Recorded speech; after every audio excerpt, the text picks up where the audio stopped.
యాదాద్రి భువనగిరి జిల్లా ఆలేరు మండలం శర్వనాపురం గ్రామం సర్పంచ్ మొగలగాని నర్సయ్య గారు మనతో ఉన్నారు.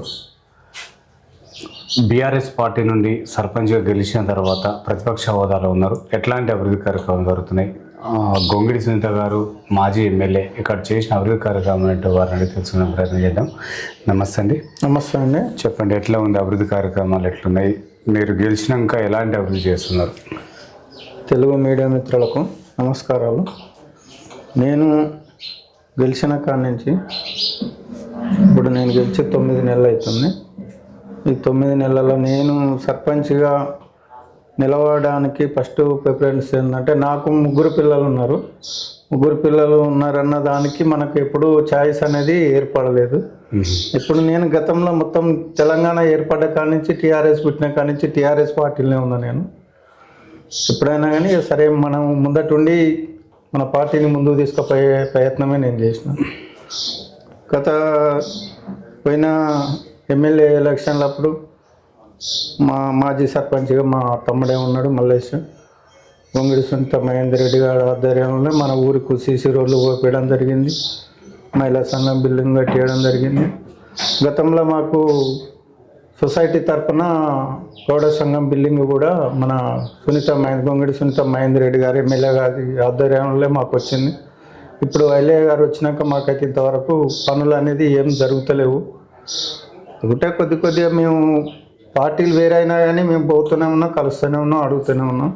సరే చేద్దాం చూద్దాం అన్నట్టున్నాం. ఇంకా కూడా వాళ్ళ ప్రభుత్వం ఉంది కాబట్టి మనం ఏ పార్టీలు ఉన్నా కానీ పోక తప్పదు కదా, పోతూనే ఉన్నాం, అడుగుతూనే ఉన్నాం, చేయించుకుందాం. నేను ఊళ్ళకు మంచి చేయాలని ఊరు గ్రామస్తులందరూ మనల్ని ఇక పార్టీ తరఫున కాకుండా వ్యక్తిగతంగానైనా కానీ బాగుంటుంది నర్సన్నని గెలిపించుకుంటే. ఇక ఆయనకు అన్ని అవకాశాలు అయిపోయినాయి, పిల్లల పెళ్ళిళ్ళు అయినాయి. 3 ఆడపిల్లలు. నాకు ఊరుకు సేవ చేస్తాడన్న ఆలోచన మీద నన్ను గెలిపేయడం జరిగింది. అదేవిధంగా నేను ఊరుకు అన్ని విధాల మంచికి చెడుకు అన్ని సమస్యలు ఎదుర్కొంటూ ఏ సమస్యనైనా నేను ఊరుకు మంచి చేద్దామని పనులు చేస్తున్నాను. సార్, మీరు తెలంగాణ ఉద్యమం నుంచి ఉన్నారని తెలిసింది సార్. అట్లా ఉద్యమంలో మీరు ఎట్లాంటి పాత్ర పోషించారు? తెలంగాణ ఉద్యమంలో ఏ పార్టీ ఏ సర్పంచ్ వచ్చినా ఎవరు వచ్చినా కానీ తెలంగాణ పార్టీ నుంచే కొట్లాడుకుంటా ఊరుకు అన్ని మంచి పనులు చేసుకుంటూనే ముందుకు సాగడం జరిగింది. దాన్ని గుర్తుపెట్టుకొని మమ్మల్ని ఈరోజు ఈ సర్పంచ్గా ఎన్నిక చేయడం గ్రామస్తులందరూ కలిసి తీర్మానం చేయబడి. సార్, ఇక్కడ గొంగిడి సునీత మాజీ ఎమ్మెల్యే 9-10 సంవత్సరాలు దరిదాపు చేయడం జరిగింది ఎమ్మెల్యేగా. ఎట్లాంటి అభివృద్ధి చేసింది సార్ ఈ గ్రామాన్ని? ఇప్పుడు మాకు తెలంగాణ ఏర్పడ్డాక శర్వనాపురం గ్రామంలో గొంగిడి సునీత చేసిన పనులు చాలా ఉన్నాయి. ఏది బీసీ కమిటాలు కానీ, గౌడ సంఘం బిల్డింగ్ కానీ, సీసీ రోడ్లకే కానీ, ఇంకా వేరేది ఏదైనా సమస్యలకైనా కానీ మేడం గారే మాకు శర్వనాపురానికి చాలా వరకు హెల్ప్ చేసింది. సార్, ఈ కాంగ్రెస్ ప్రభుత్వం ప్రవేశపెట్టిన 6 గ్యారెంటీలు ఈ శర్వనాపురంలో ఎన్ని అమలవుతున్నాయి సార్? ఇక కాంగ్రెస్ ప్రభుత్వం అంటే ఇప్పుడు 6 గ్యారెంటీలు అని చెప్పింది. 6 గ్యారెంటీలకు ఇప్పుడు ఏది పెద్ద ముందుకు వచ్చినట్లేదు. 1-2 గ్యారెంటీలు అనేది మనకు ఏర్పడుతున్నాయి. ఒకటిగా రేషన్ కార్డు అనేది ఒకటి బస్ ఫ్రీ అనేది ఒకటి. ఇక గ్యారెంటీలు అన్నీ అయితే లేవని ప్రజల దృష్టికి కూడా వచ్చింది. దీన్ని ఎట్లున్నా కానీ ఏదో ఈ 2-3 సంవత్సరాలు 2-3 ఏళ్ళు దీన్ని ఇట్లా అటు తెచ్చుకుంటే గతం మళ్ళీ నెక్స్ట్ సారి వచ్చేది టీఆర్ఎస్ గవర్నమెంటే వస్తుందని ప్రజలు కూడా భావిస్తారు, మేమందరం అనుకుంటున్నాం. సార్, ఇక్కడ స్థానికంగా ఉన్న ఎమ్మెల్యే బీర్లా ఎలయ్య గారు మొత్తం నీళ్లు తెచ్చినాం మేమే, కుంటలు చెరువులు నింపుతున్నాం కాలువల ద్వారా అని అంటున్నాడు. నీళ్ళ ఎలయ్య అనే పేరు వచ్చింది అంటున్నారు. మరి ఇది ఎంతవరకు వాస్తవం అంటారు? ఇది నీళ్ళ ఇల్లయ్య బీర్లా ఇల్లయ్య అనేది ఏం లేదు, కానీ గతంలో కేసీఆర్ చేసిన పనులే ఎక్కువ ఉన్నాయి. మొత్తానికి కేసీఆర్ తీసుకొచ్చింది నీళ్ళు అనేది. కాళేశ్వరం అనేది కేసీఆర్ కట్టించిందే, నీళ్లు తెప్పించింది కూడా కేసీఆరే. ఇప్పుడు కొత్తగా నేనేదో చేసినా, నేను తన ప్రాజెక్ట్ చేసినా, లేకుంటే తన నుంచి వాటర్ తీసుకొచ్చినా, దీనిలో కలిపిన అనేది ఏం లేదు. గతంలో ఉన్నదాన్నే చేసుకుంటూ పోతుండే, అదే నేను చేసిందని చెప్పడం జరుగుతుంది. ఇక్కడ బీర్లా ఎలయ్య మంత్రి పదవి ఆశిస్తుందంట, ఇవ్వచ్చా? అర్హుడేనా? ఇక మంత్రి పదం అంటే నెక్స్ట్ సారి వస్తున్నది, ప్రభుత్వం వస్తే అప్పుడు ఇస్తారా ఇయ్యరా అనేది అప్పుడు తెలుస్తుంది. ఇప్పుడైతే ఎమ్మెల్యే వరకే ఉన్నాడు. ఇక ఇప్పుడు కూడా ఇస్తే ఎట్లుంటుంది అంటావు? ఆల్ ఏరియా ఏమన్నా డెవలప్ అవుతుందా? ఇక డెవలప్ అవుతుందా అంటే మంత్రి పదవి వస్తే ఇంకా అది వేరే రకంగా ఉంటుంది కదా. ఇక దానికి మనం ఇప్పుడు రాకముందుకైతే ఏం చెప్పలేము కదండి. ఆ. సరే ఈ గ్రామంలో సీసీ రోడ్లు కానీ డ్రైనేజీ కానీ ఎంత మేరకు పూర్తయింది? డ్రైనేజీ అయితే అక్కడక్కడ చాలా పెండింగ్ ఉంది అంటున్నారు. మాకు డ్రైనేజీ అనేది మా ఊళ్ళో ఒక 1500 మీటర్ల దాకా ఉన్నది, సస్పెంట్లో ఉన్నది. దానికి ఇప్పుడు అది ప్రభుత్వం కాంగ్రెస్ ఉంది కాబట్టి ఎమ్మెల్యే గారిని మేము అడగడం జరుగుతుంది. దానికి ఇస్తున్నా అంటుండు. ఇక ముందు కూడా పోయి కూడా సరే ప్రభుత్వం ఉంది కాబట్టి వీళ్ళ ఎమ్మెల్యే గారినే ఈ డ్రైనేజీ గురించి మాకు ఊళ్ళో ఇబ్బందులు అవుతున్నాయి కాబట్టి అదొకటి తీసుకొని రావాలి, ఇవ్వాలని కోరుతున్నాం ఆయన.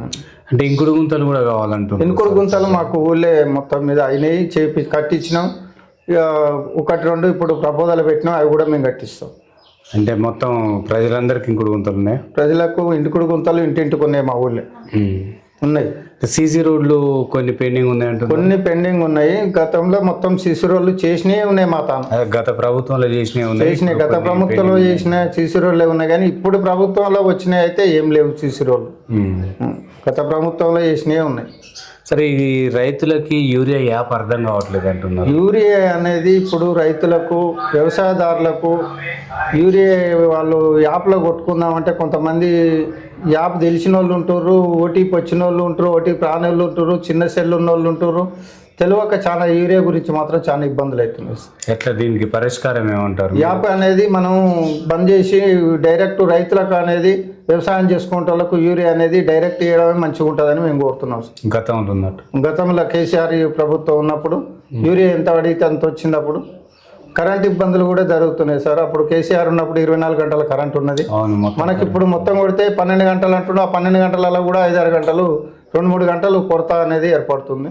నైట్ కరెంట్ ఉండలేదు, పొద్దున్నాక ఉంటుంది, కానీ ఎండక పొద్దున్న పోషణ పోతున్నాయి అంటున్నారు. ఇప్పుడు రైతులు ఏమనుకుంటారు అంటే సార్, పొద్దున్నాక నీకు 12 గంటలు ఇచ్చినా కానీ, రాత్రిపూట ఒక 4 గంటలు కరెంట్ ఇచ్చినా కానీ వ్యవసాయ రైతులకు ఇంతో అంతో వరి పంటకైనా దేనికైనా కానీ నైట్ ఇచ్చిన కరెంటే బాగుంటుంది. ఈ పొద్దంతా 12 గంటలు ఇస్తారు. 12 గంటలు అన్న పేరే కానీ అల్ల కూడా 2 గంటలు కట్ అవుతుంది అనేది జనం దృష్టికి వచ్చింది సార్.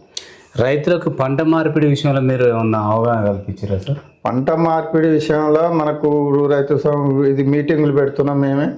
అది మాట్లాడి అదే ఇప్పుడు వేసుకున్న దానికి ఇప్పుడు పెసర్లని, ఉలువలని ఇప్పుడు వర్షాలు లేవు కారణంగా బయటి పంట వేసుకోవాలని చెప్పడం జరుగుతుంది. చెప్పడానికి కూడా ఇప్పుడు ఏం చేస్తున్నాం అంటే ఈ బయటి పంట గురించి ఇంతో అంతో వర్షాలు ఉంటేనే పంటలు పండుతాయి. ఇక ఇంత వర్షాలు లేకుంటే ఏ బయట పంట వేసినా కానీ వర్షాలు పండాయి. మేము రైతు వేదికైనా, రైతు సమస్యలకైనా కానీ, మహిళా సంఘాలకైనా కానీ అందరికీ గ్రామ పంచాయతీ కాడ మీటింగ్ పెట్టుకొని అయినా చెప్పగలుగుతున్నాం. సరే, దానికి సోర్సెస్ ఏది ఉంటే అది చేద్దామని ఆలోచన చేస్తాం. ఇంకోటిసారి అంటే గ్రామాలలో మొత్తం కూడా కుక్కలు, వీధి కుక్కలు, కోతులు ఈ బెడత బాగుంది అంటున్నారు. అంటే ఎట్లా నిర్మూలించాలంటే ఎట్లా సాధ్యమవుతుంది అంటారు? మన శర్బనాపురం గ్రామంలో కోతుల విషయం అనేది లేదు ఎక్కువ. ఆ కుక్కలదైనా కోతులదైనా ఎలాంటిది లేదు. మేము ఇంతవరకు అయితే ఏది పట్టియలేదు, చేపియలేదు ఆ పని. మనకు అవి రావడం అనేది ఎక్కువ లేదు కాబట్టి దాని మీద చర్య తీసుకోలేదు, పట్టియలేదు మేము. అంటే మొత్తంలో ఉన్నాయి, మొత్తం గ్రామాలలో ఏం సలహా ఇస్తారు? ఇక ఉన్నాయి ఇట్లను ఇక ఇబ్బందుల పాలవుతారు రైతులైనా కానీ, ఊర్ల మీద పడి ఇండ్ల మీద పడి అయినా కానీ ఇబ్బందులు అవుతున్నాయి కాబట్టి వీటిలను పక్కకు ఎక్కడన్నా ఒక దిక్కు తోలియాలనే ప్రభుత్వాన్ని కూడా మేము వీళ్ళకు కూడా చెప్తున్నాం. సరే, గ్రామంలో బెల్ట్ షాపులు నడుస్తున్నాయి అంటున్నారు. మీరు ఏమన్నా నోటీసులు ఇవ్వడం జరిగిందా?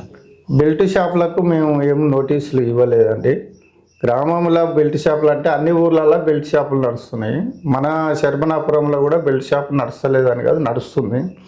అయితే మేము గతంలో బెల్ట్ షాపులు బంద్ చేసినాం. బంద్ చేస్తే ఏమవుతుందంటే మనం ఒక్క ఊర్లోనే బంద్ చేస్తే మొత్తం బంద్ అవుతుందా అయితే లేదన్న ఆలోచన మీద పక్కనే చిన్న మాటూరు గ్రామం ఉంది, ఇక్కడ పోతే ఇక్కుర్తి గ్రామం ఉంది.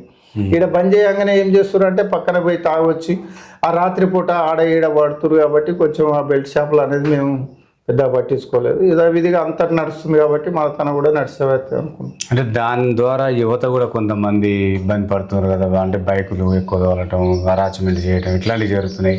అట్లా అవగాహనలు ఏమైనా కల్పిస్తారు? అట్లాంటి అరాచకాలు లేకుండానే ఊరు పెద్దలాగా సర్పంచ్గా అన్ని విధాలు మేము కోఆపరేషన్ చేసుకుంటా వాళ్ళను కూడా అట్లాంటి జరగకుండా చూసుకుంటున్నాం. సార్ ఇక్కడ విద్యా వైద్యం ఎట్లా అందుతుంది సార్? విద్య అంటే మొత్తం కూడా ప్రైవేట్కి వెళ్ళలేకపోతున్నారు. ప్రభుత్వ పాఠశాల చేరే విధంగా మీరు అంత ఎట్లా? విద్యా వైద్యం గురించి మొత్తం ప్రభుత్వం పాఠశాలలలో మా శరపనాపురం గ్రామంలో మొత్తానికి బయటికి పంపించటంలో ఎక్కువైపోయారు సార్. అవును. ఆ? మా స్కూల్లో కూడా మొత్తానికి 2 టీచర్లు ఉన్నారు. వాళ్ళు కూడా చాలా వరకు ప్రయత్నం చేస్తున్నారు. మా తాన 15-20 మందే ఉర్రు. ఏది స్కూల్కి పోయే పిల్లలు అంతా ప్రైవేట్ స్కూళ్ళకే పోతున్నారు. వాళ్ళను మేము ప్రైవేట్ స్కూళ్ళకి పోయేటోళ్ళను మేము వాళ్ళని మాట్లాడి చెప్పి ప్రైవేట్ స్కూల్కు పంపించకండి, గవర్నమెంట్ స్కూల్కే పంపించండి. ఫ్యూచర్లో కూడా మనకు స్కూల్ అనేది నిరంతరం ఎప్పటికీ ఉండాలి.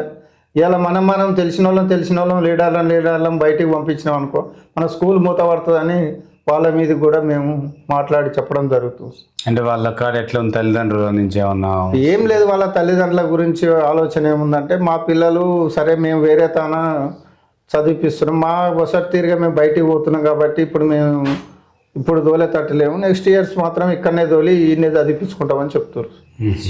సార్ ఆరోగ్యపరంగా ఎట్లా ఉంది సార్ ఇక్కడ?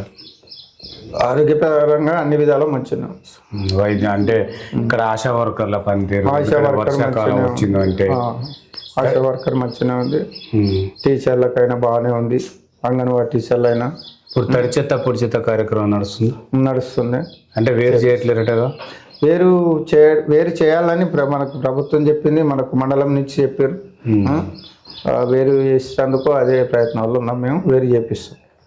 అదే కొంతమంది ప్రజలు వేరు చేయట్లేదు సార్, అట్నే కమాండ్ చేస్తడం వల్ల ఇబ్బందులు అవుతుందని చెప్పి పొడి చెత్త వేరు చేయాలని మనకు మండలం నుంచి కూడా ఇంటిమేషన్ ఇవ్వడం జరిగింది. అదేవిధంగా మేము కూడా వేరు చేస్తామని. సరే, ఈ నూతన పెన్షన్ ఎంతమంది ఉన్నారు సార్? కొత్తగా పెన్షన్ అప్లికేషన్ పెట్టుకున్న వాళ్ళు మా ఆలేరు మండలంలో పింఛనీళ్ళు అంటే మన శరపనాపురం గ్రామానికే హైయెస్ట్ ఎక్కువ ఉన్నారు. మొత్తానికి మన శరపనాపురం గ్రామంలో మొత్తానికి 400 ఓటర్స్ ఉంటాం. ఇది ఆమ్లెట్ శరపనాపురంలో అందులో 100 దాకా పింఛనీళ్ళు 100 మీదనే ఉన్నాయి మాకు. ఇప్పుడు కొత్త పింఛన్లు 10 పెట్టించినాం, అవి కూడా పింఛన్లు మంజూరు చేసి. దీంట్లో ఎక్కువ ఎవరున్నారు సార్? అంటే ఏ పింఛన్ లబ్ధిదారులు ఉన్నారంట? వాళ్ళు అందరూ అన్ని కులాలు కలిసే ఉన్నాయి సార్. కులాలు బీసీలకు ఎక్కువ, బీసీలకే ఒంటరి మా తను ఉన్నది కూడా బీసీలు ఎక్కువ ఉన్నారు, బీసీలకు ఎక్కువ. ఒంటరి మహిళలు ఉన్న వాళ్ళకు ఇప్పించినాం, వికలాంగులకు ఇప్పించినాం, వేరే వసతి ఎంతమందికి ఉంటే అంతమందికి మేము ఇప్పించినాం. అన్ని విధాలా మేము గ్రామానికి కూడా. సరే, ఈ గ్రామంలో నిరుద్యోగ యువతకి ఉపాధి కల్పన ఎట్లా ఉంది సార్? ఏమైనా జాబ్ మేళ ద్వారా ఉద్యోగాలు కల్పించే ఆలోచనలు ఉన్నాయంటారు? ఇప్పుడు నిరుద్యోగుల కంటే ఏం లేదు సార్ ఉద్యోగాలు, ఇప్పుడు వచ్చే సోర్సెస్ లేదు, ఇప్పుడు కూడా ఏం అవకాశాలు లేవు. ఎట్లా మరి వాళ్ళకి ఎట్లా ఉపాధి ఎట్లా కలుగుతుంది? వాళ్ళకు అంటే ఇప్పుడు నిరుద్యోగులకు వాళ్ళు చేసుకునే పనుల ప్రకారంగా వాళ్ళ ఆధారం మీద వాళ్ళే బతకడం జరుగుతుంది, కానీ ప్రత్యేకంగా మన గవర్నమెంట్ ఇచ్చి వాళ్ళని ఏదో ఆదుకొని చేసినట్టయితే ఏం లేదు. సరే, ఈ గ్రామానికి కొంతమంది ఏమంటుంటారంటే నిరుద్యోగ యువత లైబ్రరీ కావాలంటున్నారు. ఏమన్నా మీకు లైబ్రరీ ఏర్పాటు చేసే ఆలోచనలు ఏమైనా ఉన్నాయా? లైబ్రరీ ఇదివరకు మేము గతంలో కట్టించినాము, అయితే దానికి తాత్కాలికంగా మధ్యంతరాలనే ఆగిపోయింది. అవునట, మధ్యంతరాలనే ఆగిపోయింది. అట్లాంటిది వాళ్ళ పిల్లలందరూ కావాలన్న సోర్సెస్ ఉంటే దానికి ముందు పోయి నేను ప్రయత్నం చేసి కట్టిస్తాం, పూర్తి చేస్తాం. సరే, ఇక్కడ మహిళా భద్రత కొరకు మీ దగ్గర ఏమన్నా ప్రణాళిక ఉందా? ఉపాధి ఎట్టుంది వాళ్ళకంటే? ఇప్పుడు కొత్తగా ఏదో కుట్టు మిషన్లను బీసీలకు అవకాశం ఉన్న వాళ్ళ కుట్టు మిషన్లు కూడా ఇస్తుందని ప్రభుత్వం చెప్తుంది. అట్లాంటివి వస్తువులు మాకు మహిళా భద్రత గురించి ఆరుట్ల కమలాదేవి ఫౌండేషన్ తరఫున కుట్టు మిషన్లు నేర్పించడం, కుట్టు మిషన్లు ఇవ్వడం జరిగింది, శిక్షణ కార్యక్రమం ఏర్పాటు చేయడం జరిగింది.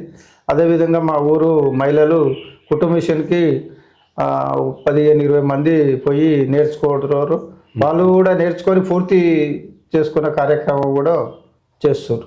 ఇంకా కూడా ఇస్తారు కదా, ఇంకా పోతాము నేర్చుకుందాం అంటే వాళ్ళకు కూడా నేర్పిస్తేందుకు మేము ప్రయత్నం చేస్తున్నాం. రోజు వాళ్ళకు కుట్టు మిషన్కి మేడం గారు వస్తారు, ఆలయం నుంచి వాళ్ళే నేర్పించిపోతారు. సరే, ఇక్కడ సీసీ కెమెరాలు ఏమైనా ఏర్పాటు చేసారా సార్ గ్రామానికి? మన శరపనాపురం గ్రామంలో గతంలో సీసీ కెమెరాలు ఉన్నాయి, కానీ అవి ఇప్పుడు నడవడం లేవు.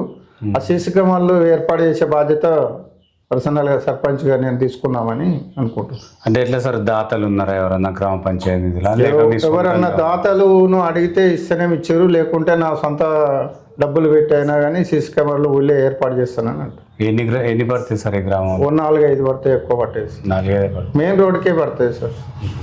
సార్ రైతులకి పొలాల దగ్గరికి పోయేదానికి కొన్ని డొంకలు పెండింగ్ ఉన్నాయని చెప్పేసి అంటున్నారు సార్, అవి ఏమైనా పూర్తి చేసిరా? మొత్తం రైతుల విషయంలో ఏ డొంకలు ఏం చేయలేదు సార్. అక్కడ పెండింగ్ లేదు, మాకు అవి సోర్సెస్ లేదు, అవి తీయలేదు, మాకు చేయలేదు. అంటే మీ దృష్టికే రాలేదు మొత్తానికి. భూ సమస్యలు కూడా ఉన్నాయి అంటున్నారు, ఇది కూడా రాలేదా? ఏది రాలేదు సార్ మొత్తాన్ని. రైతులు కొంతమంది ఆ గతంలో నుంచి అట్నే వస్తున్నాయి సార్, ఈ భూభారీ ద్వారా సెట్ అయిద్దామంటే కావట్లేవు అంటున్నారు. ఇంతవరకు అయితే అవి ఏం లేవు, మీ దృష్టికి ఏం రాలేదు. ఓకే సార్, ఇప్పుడు మేజర్గా ఈ మిషన్ భగీరథ వాటర్ వస్తుందా? మిషన్ భగీరథ వాటర్ వస్తుంది సార్. వస్తుంది. ఇప్పుడు రైతులకు సాగునీరు ఎట్లా అందుతుంది సార్? సాగునీరు మనకు కాలువల నుంచి, ప్రాజెక్టుల నుంచి మొత్తమే లేదు సార్. ఏది ఉన్నా కానీ బోర్లతోటి గతంలో ఉన్నది ఏదో 1-2 బావులు ఉంటే అవిటితోటే, కానీ మాకైతే పార్కం నీళ్ళు అనేది లేవు, కాలువలు అనేది లేవు. బోర్ల కిందనే బోర్లలో నీళ్ళు ఉంటేనే పంటలు పండాలి. బోరు ఎత్తిపోయింది అనుకో పంట ఎండిపోవాలి. సార్ మీకు రాష్ట్ర ప్రభుత్వం నుంచి నిధులు రావట్లేవు అంటున్నారు, అంటే ఓన్లీ బీఆర్ఎస్ పార్టీ నాయకులకే రావట్లేవా లేక రాష్ట్ర వ్యాప్తంగా రావట్లేవు అంటారు? ఇప్పుడు మొత్తానికి బీఆర్ఎస్ పార్టీకి అనేది కాకుండా ఎవరికి వస్తలేవు. బీఆర్ఎస్ పార్టీకి అనేది ఇప్పుడు పనుసు ఇవ్వడం అనేది కాంగ్రెస్ ప్రభుత్వం ఉంది కాబట్టి కాంగ్రెస్ ఉన్న తానే పనుసు అనేది ఎక్కువ ఏర్పాటు చేస్తుంది ఎమ్మెల్యే గారు. ఇక మాకు బీఆర్ఎస్ పార్టీ కూడా 7 గెలిచినాం, మేము 6 గెలిచినాం మండలంలో, 6 గ్రామ పంచాయతీలు గెలిచినాం. అందులోకి ఏదో 1-2 ఇచ్చింది కానీ చాలా వరకు ఇవ్వలేదు. ఇప్పుడు మొత్తం ఏంటంటే మనం చెప్పుకోబోయేది ఇప్పుడు ప్రభుత్వం ఉంది కాబట్టి ఇప్పుడు ఎట్లా పరిస్థితుల్లో వాళ్ళ దగ్గర పోవాల్సి వస్తుంది కాబట్టి మనం ఇప్పుడు చెప్పుకుంటే ఎట్లా, చెప్పుకోలేకపోతే ఎట్లా అనేది మనకు ఆలోచన మీదనే. సరే చూద్దాం, ఇంకా కూడా ఎమ్మెల్యే గారు ఏదన్నా సోర్సెస్ మీద ఇస్తాడేమో మనకన్నా ఆలోచన మీదనే ఉన్నాం సార్. ఎట్లుంటుంది సార్, అంటే మీరు బీఆర్ఎస్ తరపు నుంచి పోతురు కదా ఎమ్మెల్యే గారు, మీరు ఆయన దగ్గరికి వెళ్ళినప్పుడు ఎట్లా అంటే ఏమన్నా మీకు చిన్న చూపు అట్లా ఉంటుందా? మంచిగా చేర తీసుకుంటాడు? మనుషులు వ్యక్తిగతంగా ఎవరు పోయినా కానీ వ్యక్తిగతంగా అయితే మంచిగానే చూసుకుంటాడు సార్. నిధులే ఇవ్వట్లేదు, నిధులు అనేది ఇస్తలేడు కానీ